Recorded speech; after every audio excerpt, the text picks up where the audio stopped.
गुरुपौर्णिमेचे औचित्य साधून भारतीय संस्कृतीचे आद्यगुरू मानल्या जाणाऱ्या महर्षी वेदव्यास यांना अभिवादन करण्यासाठी युवा कलाकार कौशिक दिलीप जाधव यांनी पिंपळाच्या पानावर वेदव्यास आणि त्यांच्या 4 प्रमुख शिष्यांची अनोखी आणि आकर्षक कलाकृती साकारली आहे। या कलाकृतीत मध्यभागी महर्षी वेदव्यास यांचे चित्र रेखाटण्यात आले असून त्यांच्या 4 प्रमुख शिष्यांचे पैल ऋग्वेद, वैशंपायन यजुर्वेद, जैमिनी सामवेद आणि सुमंतू अथर्ववेद स्वतंत्र पिंपळाच्या पानावर चित्रण करण्यात आले आहेत।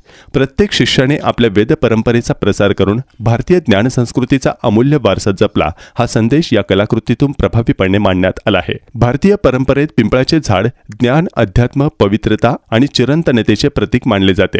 त्याच पवित्र पिंपळाच्या पानाचा कॅनव्हास म्हणून वापर करून वेदांचे विभाजन, गुरुशिष्य परंपरेचे महत्त्व आणि ज्ञानदानाची अखंड परंपरा कलात्मक स्वरूपात साकारण्याचा हा अभिनव प्रयत्न आहे। गुरुपौर्णिमा हा केवळ गुरूंचा सन्मान करण्याचा दिवस नसून संस्कार आणि भारतीय परंपरेप्रती कृतज्ञता व्यक्त करण्याचा उत्सव आहे।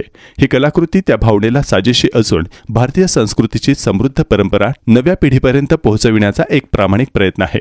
कलाकृतीत वापरण्यात आलेले पिंपळाचे पान हे केवळ नैसर्गिक माध्यम नसून भारतीय अध्यात्माचे प्रतीक आहे। वेदव्यासांनी मानवजातीसाठीचे ज्ञानाचे दीप प्रज्वलित केले, त्याच ज्ञान परंपरेला कलात्मक अभिवादन म्हणून ही कलाकृती साकारण्यात आली आहे। त्यांनी यातून संदेश दिला आहे की गुरूंचे ज्ञान ही खरी संपत्ती आहे। वेदांचा प्रकाश मानवतेसाठी सदैव मार्गदर्शक राहो, असा संदेश कौशिक दिलीप जाधव यांनी या कलाकृतीतून दिला आहे।